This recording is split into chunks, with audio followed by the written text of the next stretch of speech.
प्रभु चरणों में वंदन करते हुए मैं प्रशांत सोलंकी स्वागत करता हूं आप सबका आपके अपने परिवार वोकैब वंडर्स पे। तो कैसे हैं आप सब? उम्मीद करता हूं सभी लोग बहुत अच्छे होंगे, बहुत शानदार होंगे। आप सभी लोगों को नवरात्रि की हार्दिक शुभकामनाएं, हार्दिक बधाई। माता रानी आपके जीवन में बहुत सारी खुशियां लेके आए, बहुत सारी सफलता आप सभी लोगों के जीवन में बहुत जल्द आए। आज हमारी वोकैब संजीवनी एक्सप्रेस की क्लास नंबर है 53 और बहुत एक बढ़िया, एक बहुत जबरदस्त सी आपकी क्लास होगी। शुरुआत करेंगे विदाउट वेस्टिंग एनी टाइम आपकी क्लास की। Vocab Sanjeevani express day 53 page number 73 one word substitution की क्लास नंबर ये 16वीं है। और क्लास को शुरू करने से पहले मैं आपको बता देता हूं, ये है इंग्लिश का रिकॉर्डेड बैच। जैसे कि आप सभी जानते हैं, अभी सीपीओ का जो एग्जाम डेट है वो पोस्टपोन होके जून के एंड में चला गया है। अगर अभी भी आपकी इंग्लिश में कहीं पे भी कोई भी प्रॉब्लम है तो रिकॉर्डेड बैच आप परचेज कर सकते हैं, क्योंकि रिकॉर्डेड बैच का फायदा ये रहता है दोस्त, आपके पास में एक साथ सारा का सारा पूरा का पूरा कोर्स एक साथ होता है। और जब पूरा कोर्स आपके पास में एक साथ है, इसका मतलब है आप अपनी सुविधा अनुसार जिस चीज में आपको परेशानी है, जिस चीज को पढ़ने की आपको ज्यादा जरूरत है, आप उसको अपनी सुविधा अनुसार पढ़ सकते हैं। और उसके लिए आपसे अलग अलग से कोई एफर्ट आपको नहीं करना है। इस बैच के अंदर आपको बहुत सारी चीजें, ये जो आगे लिखी हुई हैं, ये सब आपको मिलती हैं। शुरुआत करेंगे आज की क्लास की। पहला आपका जो क्वेश्चन है, lasting for a very short period of time, क्या बोलते हैं इसको? Lasting for a very short period of time. देखो साथ साथ में कमेंट बॉक्स में आंसर्स करते जाएंगे सभी बच्चे। और भाई हमने अपने दूसरे चैनल प्रशांत सोलंकी इंग्लिश पर 11 दिन 11 सेट नाम से एक सीरीज शुरू कर रखी है। बेशक सीपीओ का पेपर डिले हो गया है, लेकिन 11 दिन 11 सेट की सीरीज को हम कंप्लीट करेंगे। साथ ही साथ में मैं आपको ये भी बता दूं कि जैसे ही ये 11 दिन 11 सेट्स कंप्लीट हो जाएंगे तो उसके बाद में एक बेहतरीन सा कुछ और ऐसा करेंगे कि सीपीओ में सिलेक्शन आपका इंग्लिश की वजह से एटलीस्ट ना रुके। तो जैसे हमने बात की lasting for a very short time या very short period of time, इसका मतलब होता है इफेमिरल। इसके लिए एक वर्ड होता है, क्या होता है? इफेमिरल। इसको क्या याद कैसे रखते हैं भाई? बहुत आसान तरीका मैं आपको बता सकता हूं इसको याद रखने का। सिंपल सा तरीका ये है दोस्त, आपने एक वर्ड सुना है FAME। फेम का मतलब क्या होता है? फेम का मतलब होता है एक तरीके से पहचान। फेम का मतलब होता है जो जब कोई पर्सन फेमस होता है, जो उसको ख्याति मिलती है वो। और भाई जब भी किसी शब्द के पहले हम ई लगाते हैं तो ई का मतलब होता है वहां पे आपका इलेक्ट्रॉनिक मोड, यानी कि वो आपका फिजिकल फॉर्म में नहीं है, इलेक्ट्रॉनिक फॉर्म में है। जैसे फेसबुक वगैरह है, यानी कि जो इलेक्ट्रॉनिक मोड में। जैसे आपको हम, जैसे बुक की जब हम बात कर रहे होते हैं दोस्त, जैसे मान लीजिए ये आपकी किताब है, ठीक है। ये जो किताब है ये कैसे है? ये फिजिकल फॉर्म में है। लेकिन इसी की ई बुक हमने आपको दे रखी है कहाँ पे? आपके वोकैब वंडर्स पे, आपके प्रशांत सोलंकी इंग्लिश पे। तो सीपीओ वॉरियर की ई बुक आपको अवेलेबल है। तो आप कह सकते हैं उसको हम ई बुक कह रहे हैं और इसको बुक कह रहे हैं। ई बुक का मतलब है जो चीज इलेक्ट्रॉनिक फॉर्म में अवेलेबल है वो, ठीक है। तो आप यहाँ पे ये कह सकते हैं एक ऐसा फेम। देखो PHEM ही है वैसे, लेकिन मैं आपको रिलेट करवा रहा हूं इस वाले फेम से। फेम का मतलब है ख्याति, प्रसिद्धि। तो ई फेम अगर है तो एक ऐसा फेम जो ऑनलाइन फेम है, जो आपका इलेक्ट्रिक मतलब जो इलेक्ट्रॉनिक मीडिया है उसका फेम है।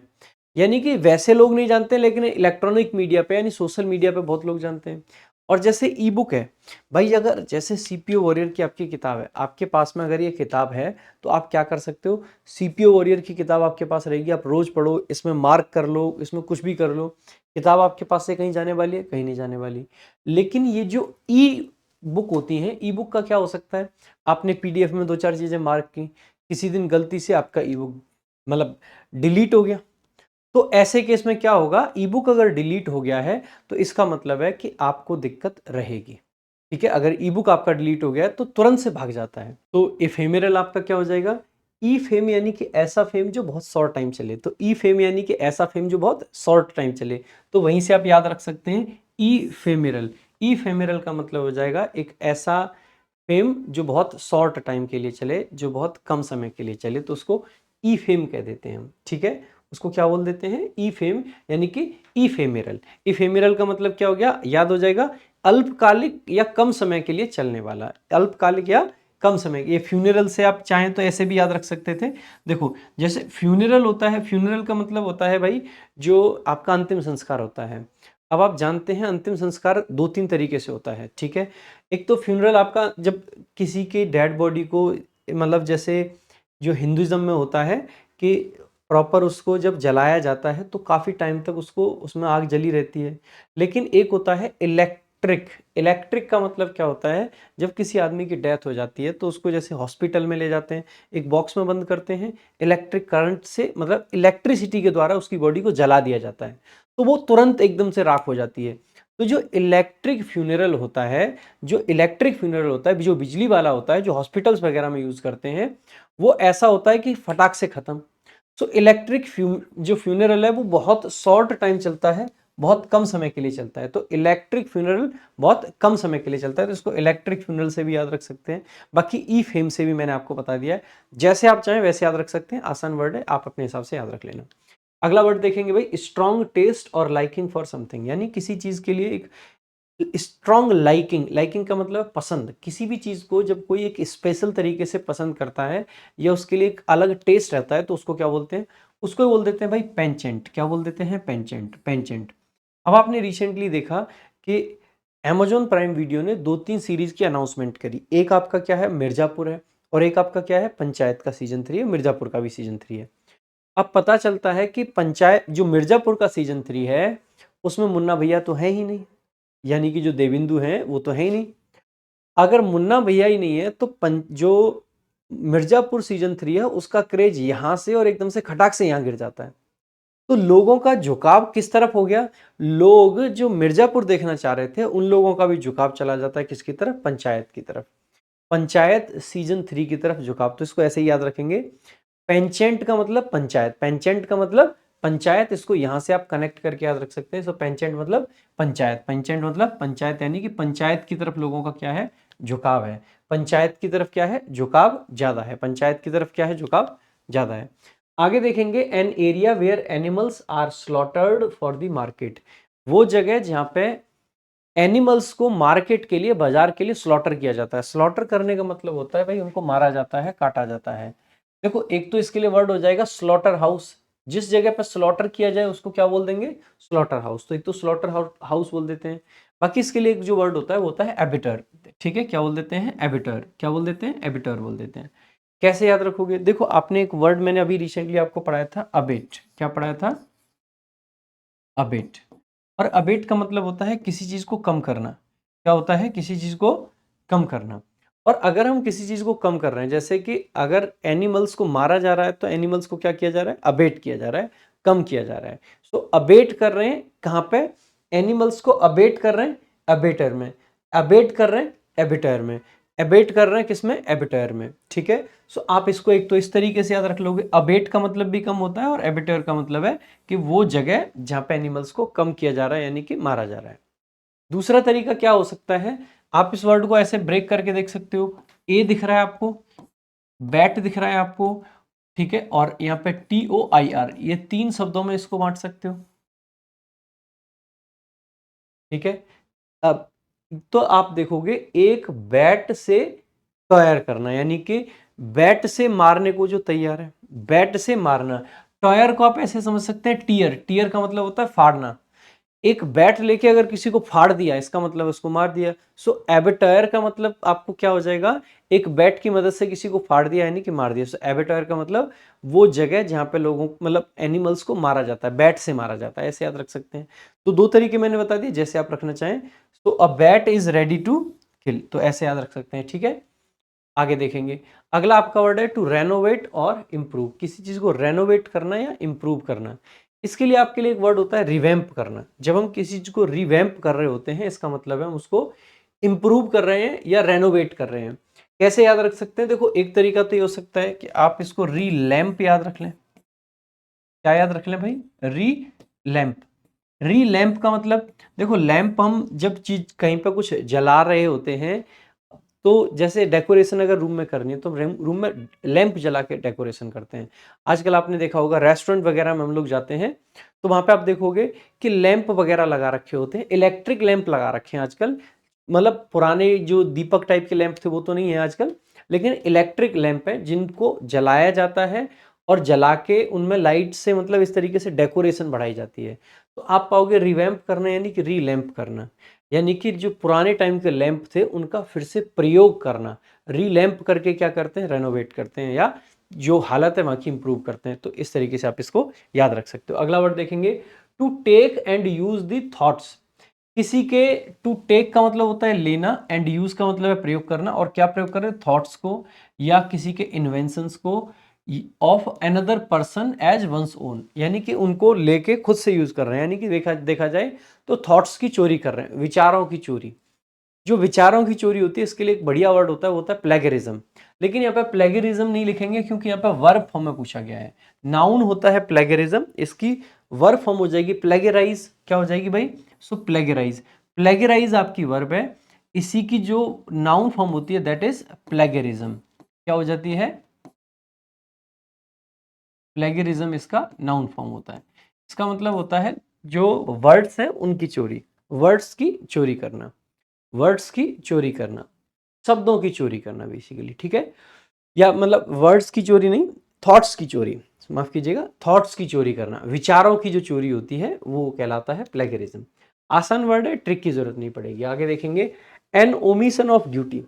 ओमिशन का मतलब होता है किसी चीज को छोड़ देना, ठीक है, डेरेलिक्शन जिसको हम बोल देते हैं।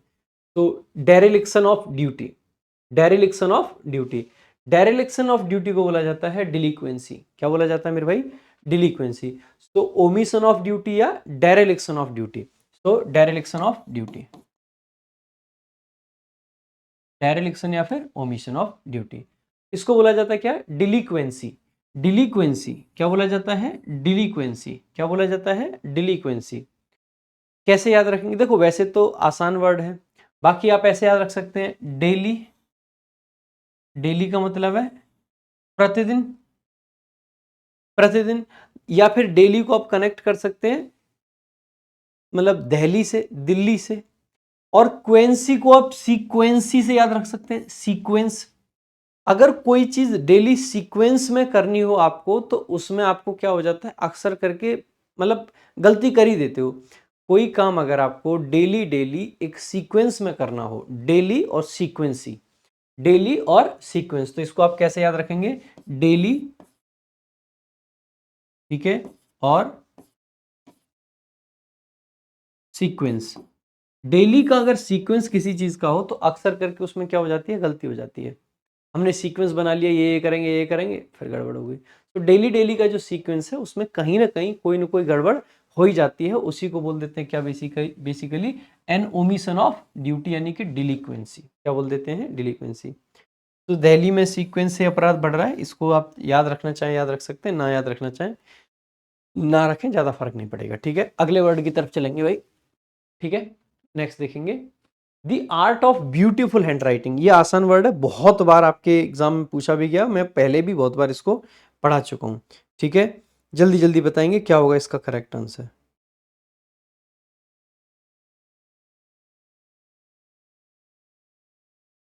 देखो, the art of beautiful hand writing. Beautiful hand writing का मतलब क्या होता है, सुंदर हस्त लेखन की कला। आप इसको कैसे याद रख सकते हैं भाई, इसको आप याद रख सकते हैं मतलब जो करेक्ट आंसर है दैट इज कैलीग्राफी, कैलीग्राफी। और आपने एक कवि रहे हैं महान, उनका नाम सुना होगा, कालिदास। तो कैलीग्राफी और कालिदास, तो ऐसे याद रख लीजिए कि कालिदास जी ने बहुत कुछ लिखा, तो कालिदास जी की जो लिखावट थी वो बहुत सुंदर थी। तो बहुत सुंदर यानी कि कैलीग्राफी, यानी कि कालिदास जी की लिखावट। तो कैलीग्राफी यानी कि कालिदास जी की लिखावट, ऐसे याद रख सकते हैं। आगे देखेंगे, words written on a tombstone in the memory of the person who has died. मतलब जो टॉम्ब स्टोन होता है उस पर जो वर्ड्स लिखे रहते हैं उनको क्या बोलते हैं, जो उस पर्सन की मेमोरी में लिखे गए हैं, जिस पर्सन की डेथ हुई है, इसको बोलते हैं एपिटैफ। क्या बोल देते हैं भाई, एपिटैफ बोल देते हैं। क्या बोल देते हैं, एपिटैफ। बड़ा कॉमन सा वर्ड है, इसको याद रख लेंगे ऐसे ही, एपिटैफ। क्या बोल देते हैं, एपिटैफ। तो जैसे ये जो लिखा हुआ है ना, जो पर्सन की मेमोरी में लिख देते हैं, ये इसी को एपिटैफ बोला जाता है। बहुत ज़्यादा ट्रिक में जाने की जरूरत नहीं है, सिंपल वर्ड है, एपिटैफ। अगला आपका वर्ड है इजीली प्रोवोक्ड।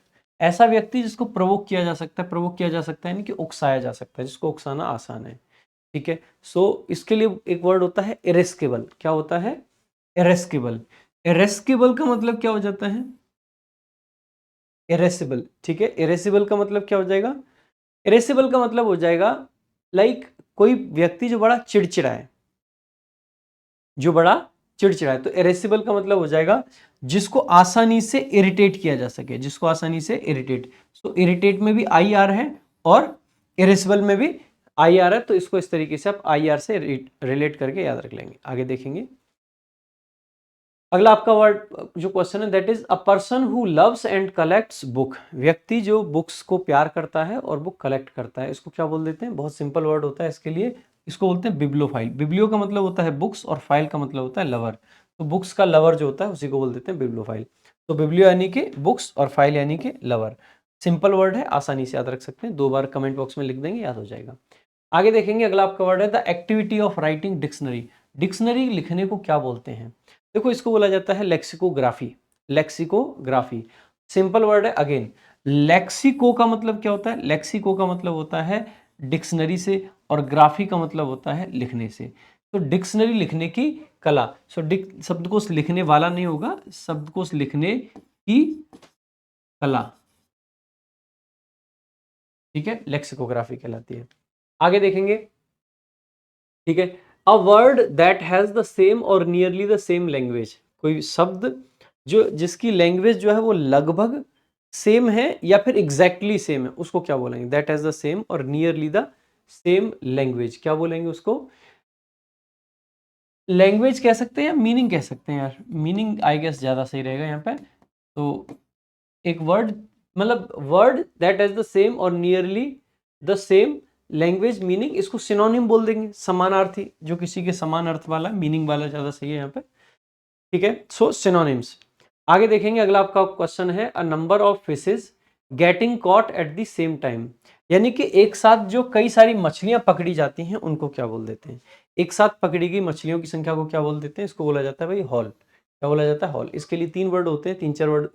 हॉल होता है, सोल होता है, स्कूल होता है, पॉड होता है। तो कई सारे वर्ड्स होते हैं, इनको आप याद रखेंगे। कैसे याद रख सकते हैं? हाँ, यहाँ पे हमने दे भी रखा है।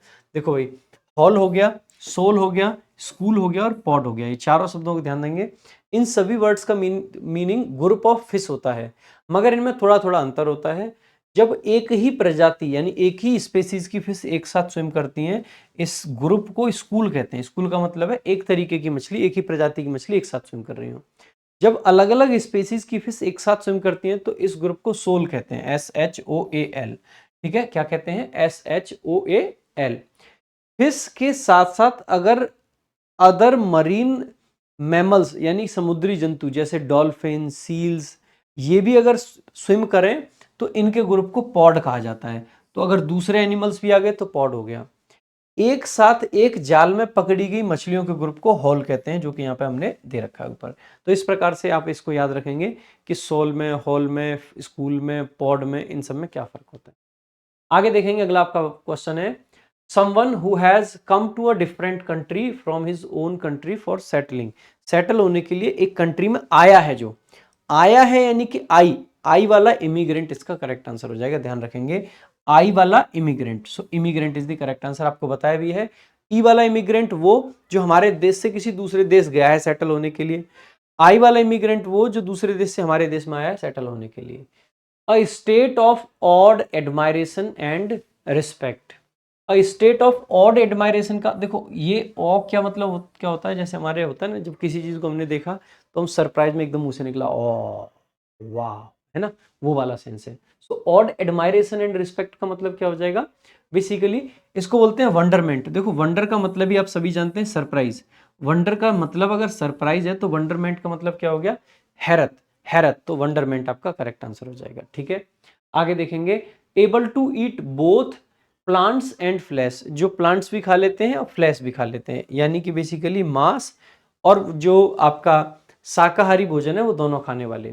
तो इनको बोला क्या जाता है? इनको बोला जाता है ओमनीवोरस। क्या बोला जाता है भाई? ओमनीवोरस, यह एक एडजेक्टिव होता है, ठीक है, सर्वाहारी। ध्यान देंगे, जैसे ओमनीवोरस है वैसे ही आपको ध्यान रखना है कार्निवोरस होते हैं, हर्बीवोरस होते हैं। ध्यान देंगे, ये ओमनीवोरस एडजेक्टिव है और ओमनीवोरस के लिए जो नाउन फॉर्म होती है दैट इज ओमनीवोर, ठीक है। ऐसे ही कार्निवोर के लिए आपकी क्या होती है? कार्नी मतलब कार्निवोरस एंड कार्निवोर, ठीक है।